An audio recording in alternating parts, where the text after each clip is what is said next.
Well, the race for the White House in 2024 is now taking shape. Former President Trump announced he's running again, despite many in his party blaming him for Republicans' underwhelming performance in the midterms. Yeah, this morning we're going in depth. We begin with the Colorado race featuring a MAGA candidate still too close to call and a major deadline to make sure every vote is counted.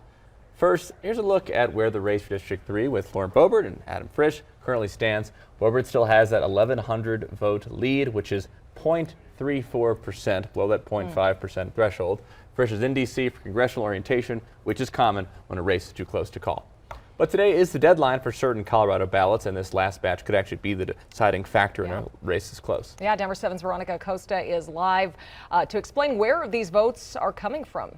So they're coming from military members and Coloradans who are actually overseas. Those are the votes that we're going to start seeing come in later today, as well as ballot corrections. Those are also going to start tallying up.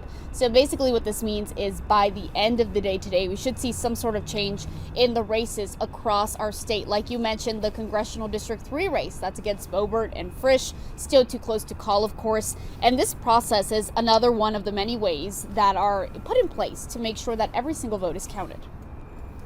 We do have an 8-day post-election window for military and overseas ballots, or anyone who forgot to sign their ballot envelope or we can't make out their signature. They have that 8-day post-election window to fix that. And some other important election deadlines for you. December 5th, that's when the Secretary of State has to certify the election and go ahead and order any mandatory recounts the very next day on December 6th. That is the deadline for candidates and political organizations to request recounts. In Denver, I'm Veronica Acosta, Denver 7. Well, going a little deeper here, the list of people whose ballots need to be corrected is public record, and now campaigns are going after some of the voters who need to fix their ballots. Yeah, I think you should take a look at what Pueblo County Clerk and Recorder Gilbert Ortiz tweeted out, saying that some campaigns are aggressively pursuing voters, they're being rude, they're even calling their relatives. He says one first-time voter got calls, texts, and even a campaign showed up at her house twice. And these kinds of tactics made the young woman say that she never wants to vote again. Ortiz says he's gotten similar complaints from dozens of Pueblo County residents, in fact. Yeah, and I checked the numbers here. There are about 300 voters in Pueblo County that still need to cure their ballots. We want all those people to come in and cure their ballots, and we don't want them harassed in order to get that done. What I feel like this is doing is it's putting a bad taste in their mouth. They're thinking about whether or not they want to contribute to this democracy anymore because of the way that they're being treated by a few campaign staffers. After today, the next step is a statewide audit of the election. So Republicans are closing on control of the House of Representatives with just one more race needed to secure that magic number majority, the 218 seats. House Republican leader Kevin McCarthy cleared his first hurdle toward becoming House Speaker. McCarthy won the nomination from his GOP colleagues during a secret ballot election, but he will face a formal vote when Congress convenes in January.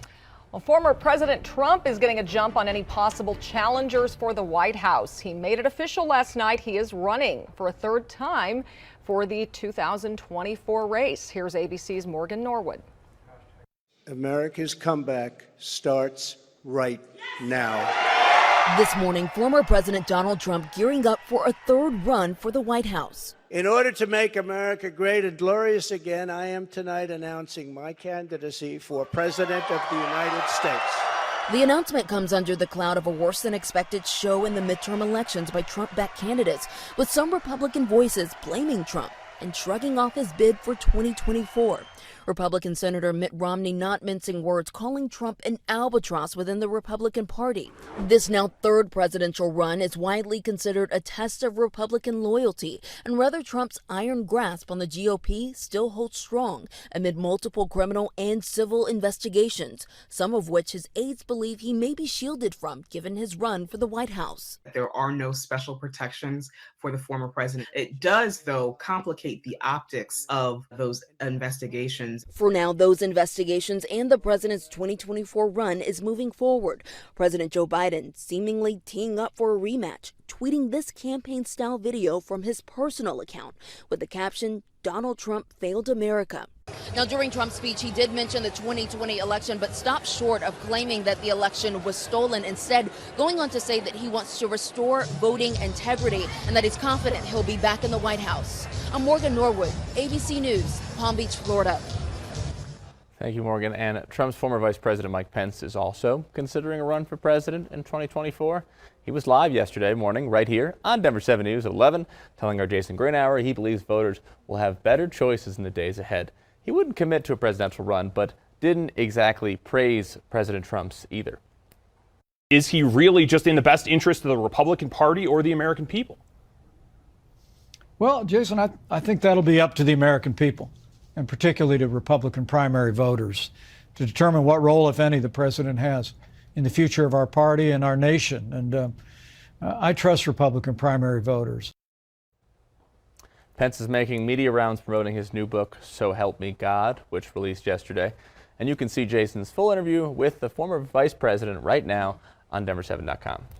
All right, let's talk about something other than politics. Yeah, let's get something that unites everybody, like animals and pretty holiday lights, because the tickets just dropped yesterday for Denver's Zoo Lights. And you're going to want to go get them fast because we already checked the zoo's website and some weekend time slots are already sold out.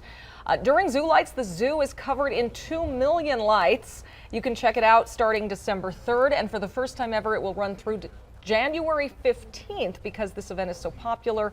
Tickets cost between $15 and $25. I need a good coat to walk around at night. Yeah, it can get cold. Yeah, you never know if you buy tickets for one night if it's going to be cold. So true, it could be windy. Yeah, right. That changes everything. You need like the one that like velcros around your neck and your mouth, so you can just be like a little marshmallow in your coat. Like a baby gets. Yeah. I want I'm that. Jealous I want a of baby's coat. Yes, all encompassing. Well, hey, Thanksgiving is right around the corner, and coming up, we're looking at how much Coloradans are spending this year and how travel is expected to go if you're making a trek back home. And we already knew about Elf on the Shelf. For those with a more savory tongue, maybe interest you in Ranch on a Branch. Ooh. We'll explain next. Oh boy.